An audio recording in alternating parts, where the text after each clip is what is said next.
Kahit na walang Lebron and Rui Hachimura, ang pinakamurang ticket sa laban ng Lakers at ng Nuggets ay nasa $300 o sa atin yan sa Philippine money ay nasa mahigit kumulang 15,000 pesos. Ngayon mga idol, ginawa ito ng Denver Nuggets sa mga fans ng Los Angeles Lakers na gusto ring makita sina Nikola Jokic at Jamal Murray. Bago yung laban ay healthy, walang injuries na Nikola Jokic at Jamal Murray. Actually, kasama sila sa starting five.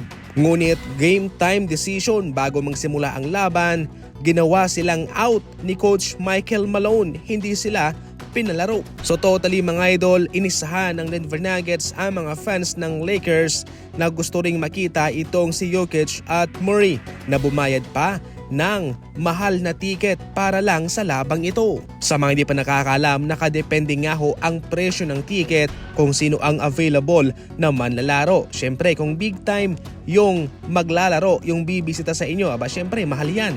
Kung wala naman yung mga star, kung injured yung mga star player, mababa ang presyo.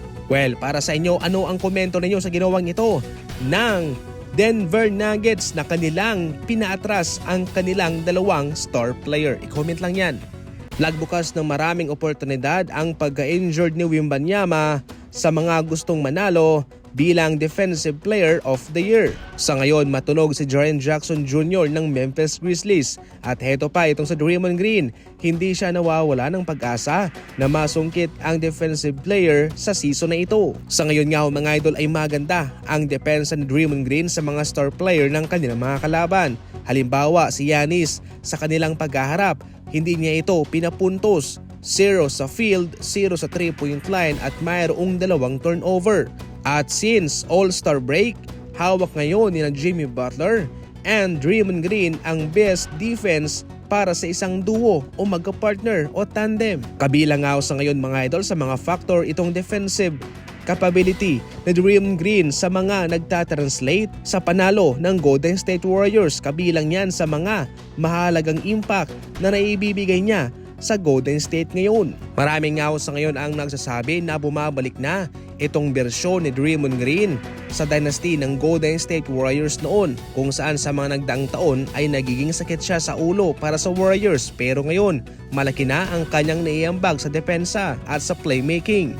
Sa ating huling balita, diretsong sinabi mismo ni Stephen A. Smith na hindi siya fan ng LA Clippers kahit na maganda sa ngayon ang kanilang momentum. Sa ngayon nga ay hinihintay na lamang daw na Stephen A. Smith na masaktan itong si Kawhi Leonard dahil alam niya naman na kapag sa playoff na, ito'y palaging na-injured at hindi available. Maganda sa ngayon ang tinatakbo ng LA Clippers mga idol. Healthy si Kawhi, si Harden at syempre gumaganda pa itong performance ni Ivica Zubac.